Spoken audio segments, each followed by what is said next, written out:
Comme à mes habitudes, mais pour une fois sans l'aide de ma tante. Mes cousins s'apprêtaient pour l'école. Je me dirige vers la chambre d'Elena dans le couloir, je croise Mathieu, endormi contre le mur, si Tanti Oumou le voyait. Si Tanti Oumou passe là, il va se prendre de ses gifles, j'ai fait ce que toutes sœurs africaines feront à ma place.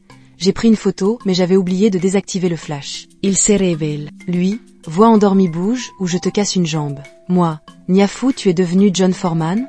MDR, je riais à l'intérieur de moi-même, mais il fallait rester concentré sur le clash qui allait commencer dans 5, 4,3. Lui, vaille grosse. T'es tellement grosse que quand tu tournes sur toi-même tu prends un de plus. Croyez pas que j'ai les nerfs contre lui, cette blague elle est de moi, il n'a même pas honte moi.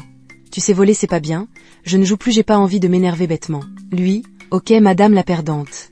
Moi, perdu de quoi? Je n'étais même pas à fond. Lui, allez bouger la grosse. Moi, n'importe quoi, je ne suis pas grosse. Il est trop bête, il ne sait pas faire la différence entre une grosse et une fille pleine conscience. Même toi-même tu n'y crois pas moi. Ta gueule. J'arrive devant la chambre de Léna, elle était déjà debout un peu comme tous les bébés, ils se réveillent toujours tôt.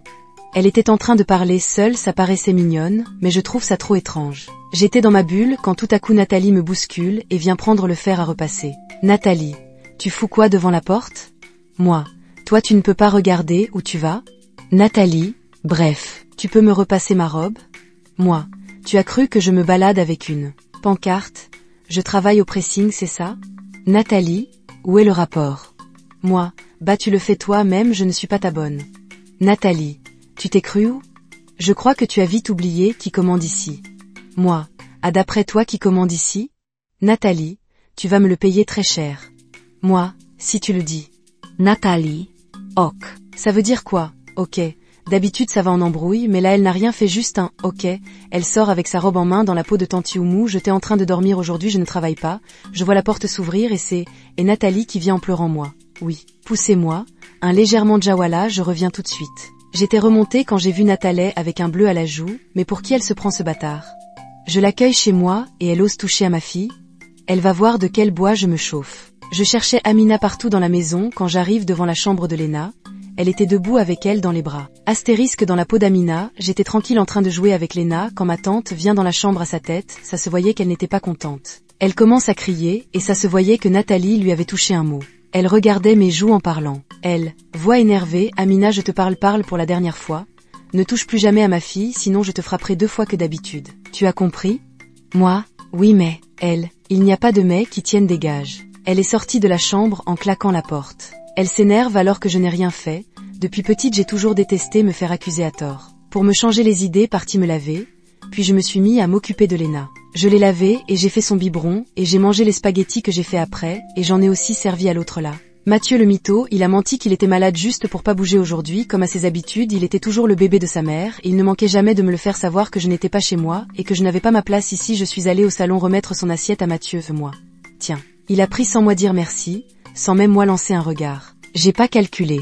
Je suis partie au salon et ma tante regardait sa série africaine, je suis allée à la cuisine laver ce qu'il y avait de sale, et après je me suis dirigée vers ma chambre, je suis restée couchée avec Léna, quand elle s'est endormie je l'ai posée sur mon lit, et je suis allée faire le repas en avance. À peine rentrée, la cuisine était déjà sale, je me questionnais quand j'ai senti une gifle venir BIM. J'ai pas eu le temps de riposter que je vois Tanti Oumou devant avec des morceaux de verre et Mathieu qui se cachait derrière elle. Mais qu'ai-je fait? Tanti Oumou. C'est elle tu dis? Mathieu, oui maman je l'ai vue. Je n'ai même pas eu le temps de comprendre ce qui se passe qu'elle m'a pris par les cheveux et m'a jeté au sol au milieu des autres verres. Je me suis ouvert la main avec un morceau de verre, j'avais tellement mal que je ne pouvais rien dire. Pourquoi j'étais celle qui n'avait pas de mots à dire? Quoi qu'il arrive je suis toujours la fautif.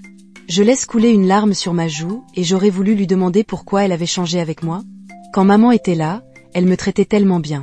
Je n'ai jamais rien à dire dans cette maison, je ne devais jamais me justifier. Après quelques minutes elle a fini de me gronder.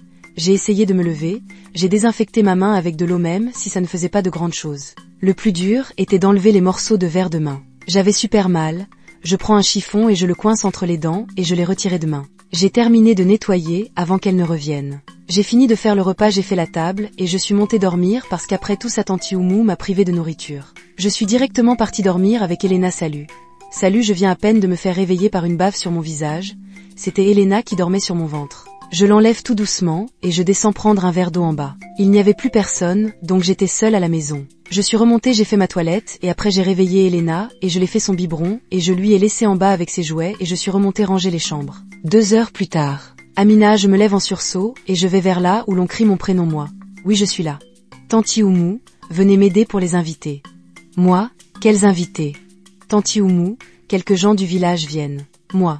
Ok, je l'ai aidé à soulever les courses, et après je l'ai aidé en cuisine. Après avoir fini, mes vêtements étaient pleins de sueur. Je suis remonté moi laver, et j'ai mis ça. Après avoir fini, mes vêtements étaient pleins de sueur.